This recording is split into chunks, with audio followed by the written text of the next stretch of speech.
പിതാവിൻ്റെയും പുത്രൻ്റെയും പരിശുദ്ധാത്മാവിൻ്റെയും നാമത്തിൽ ആമേൻ. എൻ്റെ പ്രിയപ്പെട്ടവരെ, ഏപ്രിൽ 11 ശനിയാഴ്ച, അമ്മേ പരിശുദ്ധ അമ്മേ, അമ്മേ പരിശുദ്ധമേ, ദൈവമാതാവേ, കൃപാസനത്തിലൂടെ ഞങ്ങൾക്കും ഞങ്ങളുടെ ദേശത്തിനും അമ്മ മധ്യസ്ഥം തേടി തന്ന എല്ലാ അനുഗ്രഹങ്ങൾക്കും കൃപകൾക്കും ഞങ്ങളിപ്പോൾ ഹൃദയം നിറഞ്ഞ നന്ദി പറയുന്നു. അമ്മേ പരിശുദ്ധമേ, ദൈവമാതാവേ, 2004 ഡിസംബർ 7 ഉച്ചകഴിഞ്ഞ് 2:30 കൃപാസനത്തിൽ സംഭവിച്ച അമ്മയുടെ പ്രത്യക്ഷപ്പെടലിനെ തിരുസഭയ്ക്ക് സമർപ്പിച്ചിരിക്കുന്ന പഠനരേഖകളുടെ മേൽ സഭാത്മകമായ പഠനം ആരംഭിക്കുവാൻ ഞങ്ങൾ പ്രാർത്ഥിക്കുന്നു. അമ്മേ പരിശുദ്ധമേ, ഭൂസ്വർലോകങ്ങളുടെ രാജ്ഞിയായ അങ്ങേയ്ക്ക് ഭൗമസംരക്ഷണത്തിനായി പ്രപഞ്ചപ്രകൃതിയെ തന്നെ തിരുസഭ പ്രതിഷ്ഠിക്കുവാൻ ഈ പ്രത്യക്ഷീകരണം വഴി ഇടയാക്കണമേ. പരിശുദ്ധമേ, ജപമാല മാതാവേ, സകല കൃപാസനം പ്രാർത്ഥനയോടും ചേർത്ത് ഞങ്ങളിപ്പോൾ പ്രാർത്ഥിക്കുന്ന ഈ കുടുംബത്തിന്റെ പ്രത്യേക നിയോഗം പറ മക്കളെ.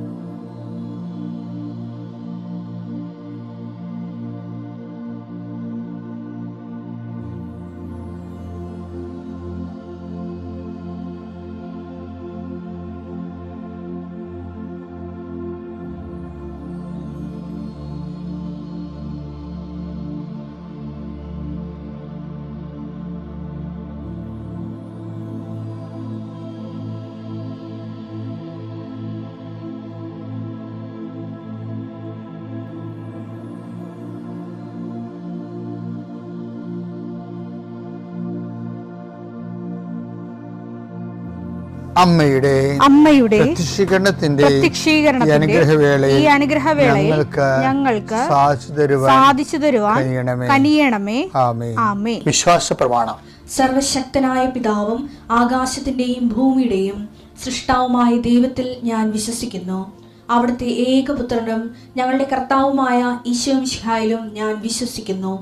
ഈ പുത്രൻ പരിശുദ്ധാത്മാവിനാൽ ഗർഭസ്ഥനായി കന്യകാമറിയത്തിൽ നിന്ന് പിറന്ന് പൊന്തിയോസ് പീലാത്തോസിന്റെ കാലത്ത് പീഡകൾ സഹിച്ച് കുരിശിൽ തറയ്ക്കപ്പെട്ട് മരിച്ച് അടക്കപ്പെട്ട് പാതാളങ്ങളിൽ ഇറങ്ങി മരിച്ചവരുടെ ഇടയിൽ നിന്ന് 3-ാം നാൾ ഉയർത്ത് സ്വർഗത്തിലേക്ക് എഴുന്നള്ളി സർവശക്തിയുള്ള പിതാവായ ദൈവത്തിന്റെ വലതുഭാഗത്തിരിക്കുന്നു. അവിടെ നിന്ന് ജീവിക്കുന്നവരെയും മരിച്ചവരെയും വിധിക്കുവാൻ വരുമെന്നും ഞാൻ വിശ്വസിക്കുന്നു. പരിശുദ്ധാത്മാവിലും ഞാൻ വിശ്വസിക്കുന്നു. വിശുദ്ധ കത്തോലിക്കാ സഭയിലും പുണ്യവാന്മാരുടെ ഐക്യത്തിലും പാപങ്ങളുടെ മോചനത്തിലും ശരീരത്തിന്റെ ഉയർപ്പിലും നിത്യമായ ജീവിതത്തിലും ഞാൻ വിശ്വസിക്കുന്നു. ആമേൻ. സുഖസ്ഥനായ ഞങ്ങളുടെ പിതാവേ, അങ്ങയുടെ നാമം പൂജിതമാകണമേ. അങ്ങയുടെ രാജ്യം വരണമേ. അങ്ങയുടെ തിരുമനസ് സ്വർഗത്തിലെ പോലെ ഭൂമിയിലും ആകണമേ. അന്നു വേണ്ടുന്ന ആഹാരം ഇന്ന് ഞങ്ങൾക്ക് തരണമേ.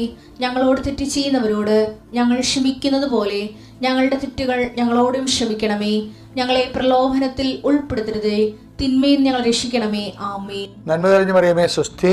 കർത്താവ് അങ്ങയുടെ കൂടെ സ്ത്രീകളിൽ അങ്ങ് അനുഗ്രഹിക്കപ്പെട്ടവളാകുന്നു. അങ്ങയുടെ ഉദരത്തിൻ ഫലമായി ഈശോ അനുഗ്രഹിക്കപ്പെട്ടവനാകുന്നു. പരിശുദ്ധ മറിയമേ, തമ്പുരാന്റെ അമ്മേ, പാപികളായ ഞങ്ങൾക്ക് വേണ്ടി ഇപ്പോഴും ഞങ്ങളുടെ മരണസമയത്തും തമ്പുരാനോട് അപേക്ഷിക്കണമേ. ആമേൻ. കർത്താവേ, നിന്റെ ഉന്നതമായ നാമത്തിന് സ്തോത്രം ചെയ്യുന്നു. കർത്താവേ, നിന്റെ വിശുദ്ധ പൗരോഹിത്യത്തെ മഹത്വപ്പെടുത്തണമേ. കർത്താവെ, സഭയിലുള്ള സാന്നിധ്യം പ്രകടമാക്കണം. 40 വർഷം അർപ്പിച്ച കൃപാന്റെ യുഗതിയായി കൃപാസ്ഥാനത്താരെ ജീവനോടെ പ്രത്യക്ഷപ്പെട്ട പരിശുദ്ധ അമ്മയുടെ മാധ്യസ്ഥത്തിലെ ഞാൻ അങ്ങയുടെ മക്കൾക്ക് വേണ്ടി പ്രാർത്ഥിക്കുന്നു. അമ്മേ, ഈ പ്രഭാതത്തിൽ എത്രയോ പേരാണ് അമ്മേ ഈ ഒരു പ്രാർത്ഥനയ്ക്ക് വേണ്ടി കൊതിച്ച് കാത്തിരിക്കണത്. അവർക്ക് എവിടെ എന്തെല്ലാമോ കാര്യങ്ങളുണ്ട്. ഇന്ന് അവരുടെ കഴിവിൽ നിൽക്കാത്ത കാര്യങ്ങളുണ്ട്. കർത്താവേ, അങ്ങയുടെ മക്കളുടെ കഴിവിൽ നിൽക്കാത്ത കാര്യങ്ങൾ, ആ കാര്യങ്ങളെ കുറിച്ച് ഓർക്കുമ്പോൾ ഭയവും പേടിയും പ്രയാസവും സങ്കടവും നിരാശയും ഒക്കെ തോന്നുന്ന വിഷയങ്ങൾ, വ്യക്തികൾ, അതെല്ലാം യേശുക്രിസ്തുവിന്റെ നാമത്തിൽ ഞാൻ ബന്ധിക്കുന്നു. കർത്താവേ, അങ്ങയുടെ മക്കള് ഇനി സമാധാനത്തിൽ വിട്ടേക്കണമെന്ന് പറഞ്ഞില്ലേ ഈശോ. ഞങ്ങളുടെ ദാസനെ എൻ്റെ രക്ഷ ഞാൻ എൻ്റെ കണ്ണുകൊണ്ട് കണ്ടിരിക്കുന്നു. അങ്ങയുടെ ദാസനെ സമാധാനം വിട്ടേക്ക്. സമയം ദീർഘദർശി പറഞ്ഞതുപോലെ അങ്ങയുടെ മക്കൾ ഈ പ്രാർത്ഥനയ്ക്ക് ശേഷം സമാധാനം കണ്ടെത്താൻ ഇടയാക്കണം പ്രാർത്ഥിക്കുന്നു. നിങ്ങളുടെ ജീവിത ചിന്തകള്, നിങ്ങളിന്ന് പോകാനിരിക്കുന്ന ഇടങ്ങള്, സംസാരിക്കുന്ന വ്യക്തികള്, ഒപ്പിടുന്ന പേപ്പറുകള്, എഴുതുന്ന രേഖകള്, എൻ്റെ മക്കള് ജീവിത ഉപായത്തിന് വേണ്ടിയും മേൽഗതിക്ക് വേണ്ടിയും ജോലിക്ക് വേണ്ടിയും ജോലിയുടെ അനുബന്ധ കാര്യങ്ങൾക്ക് വേണ്ടിയും എവിടെയെല്ലാം യാത്ര ചെയ്യുന്നു, ആരോടെല്ലാം സംസാരിക്കുന്നു, ഫോൺ ചെയ്തിട്ട് എന്തെങ്കിലും ഡേറ്റോ കാര്യമോ തീരുമാനമോ വാക്കോ പ്രവൃത്തിയോ തീരുമാനമോ കിട്ടാൻ വേണ്ടി കാത്തിരിക്കുന്നു. അതെല്ലാം മക്കൾക്ക് അനുകൂലമാവുകയും അത് ഈശോയുടെ നാമത്തിൽ ഞാൻ നിങ്ങളെ അനുഗ്രഹിക്കുകയും ചെയ്യുന്നു. എൻ്റെ കർത്താവേ, മനുഷ്യൻ്റെ ഭീഷണി കാരണം മനസ്സിന് സമാധാനം നഷ്ടപ്പെട്ടവരെ, അവരെ നീ ഏത് ഭവനത്തിൽ പ്രവേശിച്ചാലും ആ ഭവന സമാധാന ആശംസ അർപ്പിച്ച കർത്താവേ, നിന്റെ നാമത്തിൽ നെഞ്ചിലും നെറ്റിലും മുദ്ര വാങ്ങി നിന്റെ നാമത്തിൽ വിശ്വസിക്കുന്ന ഒരു മനുഷ്യനെയും ആരും ഭീഷണിപ്പെടുത്താൻ അനുവദിക്കരുത് കർത്താവേ. അവരെല്ലാം ശത്രുക്കളെ കാണുകയെ വിരുന്നൊരുക്കുന്ന ദൈവത്തിൻ്റെ ശക്തിവിശേഷം നിനക്കായി വിരുന്നൊരുക്കട്ടെ. നിൻ്റെ എല്ലാ ശത്രുക്കളുടെയും മുന്നിലെ നിത്യം പിതാവും പുത്രനും പരിശുദ്ധാത്മാവും സർവ്വേശ്വര എന്നേക്കും ആമേൻ. വിശുദ്ധ ഗ്രന്ഥത്തിലെ ഈ ആധ്യാത്മിക വളർച്ചയില്ലേ, നമ്മുടെ പിതാക്കന്മാര് അവശേഷിപ്പിച്ചു പോയ ഓരോ സ്കൂളുണ്ടല്ലോ. എബ്രഹാത്തിൻ്റെ ഒരു ആധ്യാത്മിക ജീവിതമുണ്ട്, മോസസിൻ്റെ ആധ്യാത്മിക ജീവിതമുണ്ട്, പിന്നെ ജോഷുവ, പിന്നെ ദാവീദിൻ്റെ ആധ്യാത്മിക ജീവിതമുണ്ട്, പിന്നെ പ്രവാചകന്മാരുടെയൊക്കെ ആധ്യാത്മിക ജീവിതമുണ്ട്. പുതിയ നിയമത്തിൽ വരുമ്പോൾ അവരെക്കാൾ കിടപിടിക്കുന്ന ആധ്യാത്മിക ജീവിതമുള്ള ആളാണ് ഈ പത്രോസ് എന്ന് പറഞ്ഞ ആൾ. ക്രിസ്തുവിൻ്റെ ആധ്യാത്മിക ജീവിതത്തെക്കുറിച്ച് നമ്മൾ അധികം ഡിസ്കസ് ചെയ്യേണ്ട കാര്യമില്ല. കാര്യം ക്രിസ്തു ബേസിക്കായിട്ട് ദൈവവും മനുഷ്യനുമാണ്.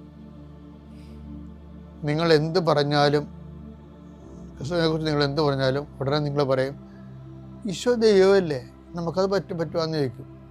അതാണ്, അങ്ങനെ ചോദിച്ചാണെങ്കിൽ മനുഷ്യൻ മുഴുവൻ ഉടങ്ങിയിരിക്കണം ഇത്രയും നാളായിട്ട്. അപ്പം അതുകൊണ്ട് ഞാൻ എന്താ ചെയ്യണമെന്ന് വെച്ച് കഴിഞ്ഞാൽ, ഞാൻ മാതാവിനെ ഉയർത്തിക്കൊണ്ടുവരും. കാര്യം ക്രിസ്തു സൂര്യനാണെങ്കിൽ മാതാവ് ചന്ദ്രനാണ്.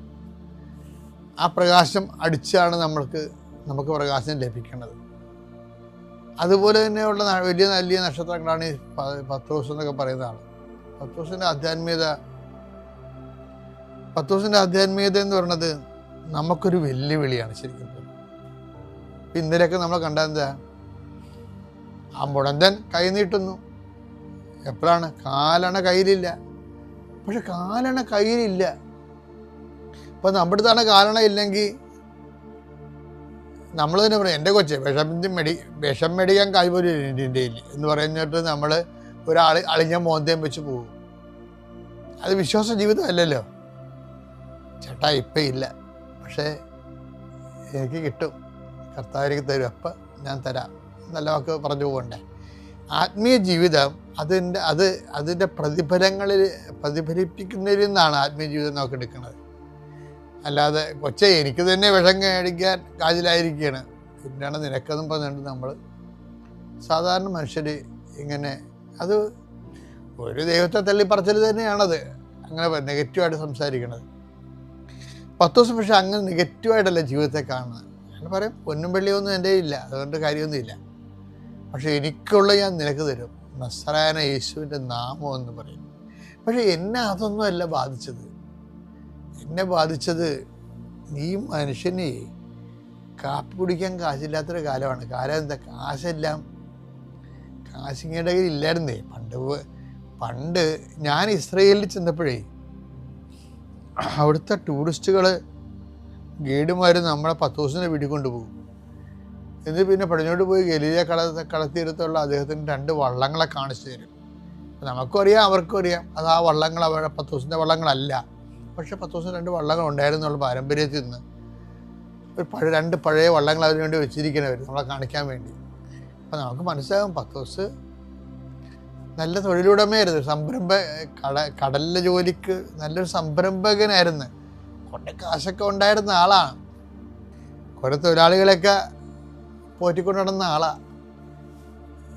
അത് ആ കർത്താവ് വിളിച്ചപ്പോൾ പിന്നെ വള്ളവും ഉപേക്ഷിച്ചല്ല, ഇവിടെ വന്നിട്ടാണെങ്കിൽ പൈസ ഉണ്ട്, പക്ഷേ പത്രോസിൻ്റെ കയ്യിലല്ല കൂട്ടാൻ കൊടുത്തിരിക്കണത്, ജൂദാസിൻ്റെ കയ്യിലാണ് കൊടുത്തിരിക്കുന്നത്. അധികാരം പത്രോസിനും.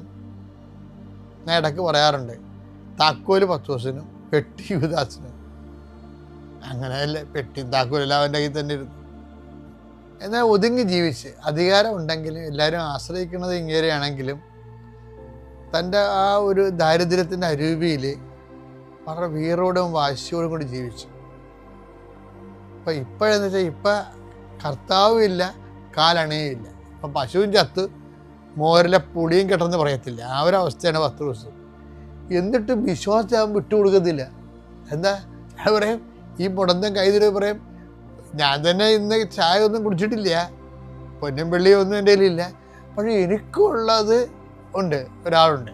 എന്താണ് അത്? ഞാൻ നിനക്ക് തരാം, നീ എഴുന്നേറ്റ് നടക്കണം അവൻ്റെ നാമത്തിൽ. അപ്പം എന്ത് പവറാണ് ശരിക്കും പറഞ്ഞാൽ. നമ്മൾക്കാണെങ്കിൽ ഈ ചില പ്രാർത്ഥനയ്ക്ക് വിളിക്കണമെങ്കിൽ പറയും, ഇപ്പം നിങ്ങളിപ്പോൾ ഇവിടുത്തെ കാശ് മേടിക്കാൻ പോയതാണ്, തേങ്ങയുടെ കാശ, നെല്ലിൻ്റെ കാശ, റബ്ബറിൻ്റെ കാശൊക്കെ വാങ്ങിക്കാൻ പോയതാണ്. അപ്പോൾ അവർ പറയും പൈസ കിട്ടിയില്ല. ഇപ്പം മീനിൻ്റെ കാശ് തലവന്മാർ മേടിക്കാൻ പോകത്തില്ലേ, മീൻ വിറ്റൻ്റെ കാശ് വാങ്ങിക്കാൻ പോകണമാണ്. പക്ഷേ സന്ധ്യയ്ക്ക് കയറി വരുമ്പോൾ കാശ് കിട്ടിയിട്ടില്ല.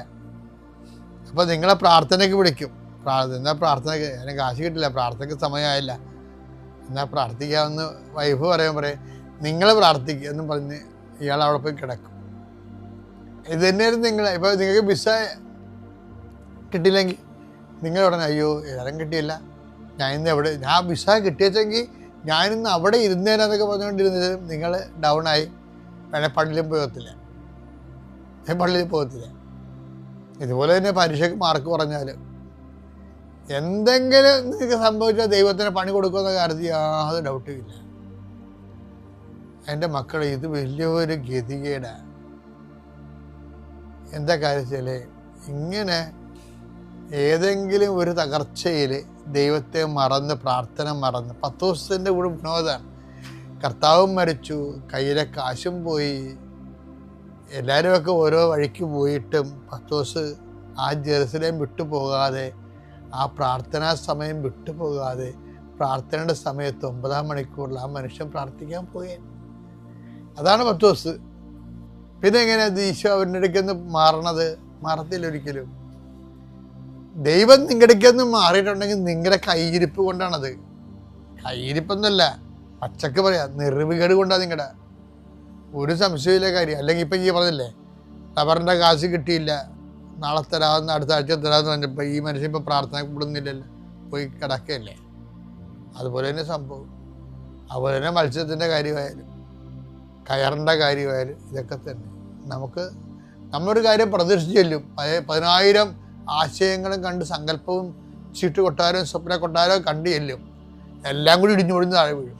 നമ്മളിങ്ങനെ ഗതികേടുകൊണ്ട് തിരിച്ചു വരും. പക്ഷെ ആ സമയത്ത് പത്രോസിനെ പോലെ ഒന്നുമില്ലെങ്കിലും കർത്താവിൻ്റെ കൂടെ ഉണ്ട്. കാശില്ലെന്നേ ഉള്ളൂ, അതേ കർത്താവുണ്ടെന്ന് പറയും. അത് പറഞ്ഞില്ലെന്നേ കുഴപ്പമില്ല. ഈ ബൈബിളിൽ ഒരു വാക്കില്ലേ, എന്താണ് ബ്ലോട്ട് ഔട്ട് ചെയ്യുമെന്ന്, എന്നുവെച്ചാൽ ഒപ്പിക്കളയാമെന്ന്.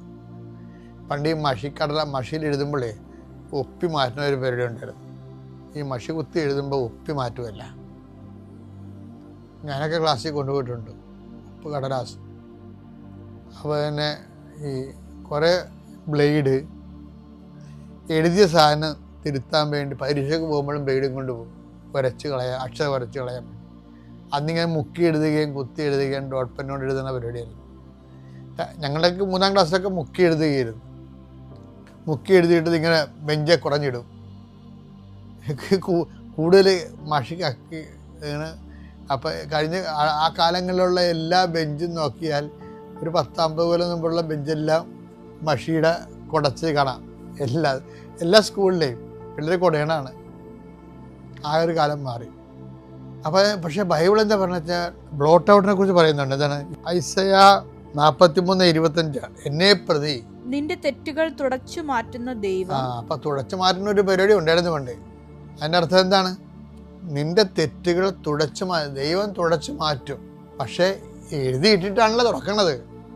അതാണ് വിഷയം. എഴുതിയിട്ടിട്ടാണല്ലോ പിന്നെ തുടക്കാൻ പറ്റുന്നത്. അത് ദൈവം തന്നെ തുടക്കാം.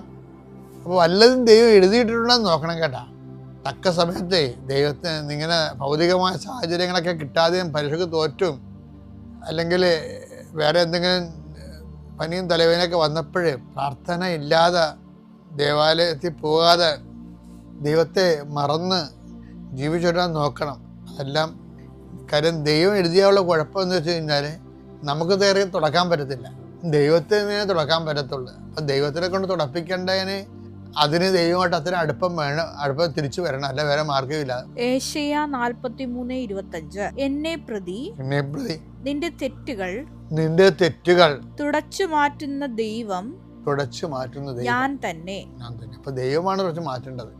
അപ്പൊ വല്ലതും എഴുതി പിടിപ്പിച്ചിട്ടുണ്ടെന്ന് നോക്കണം. മനസ്സിലായില്ലേ?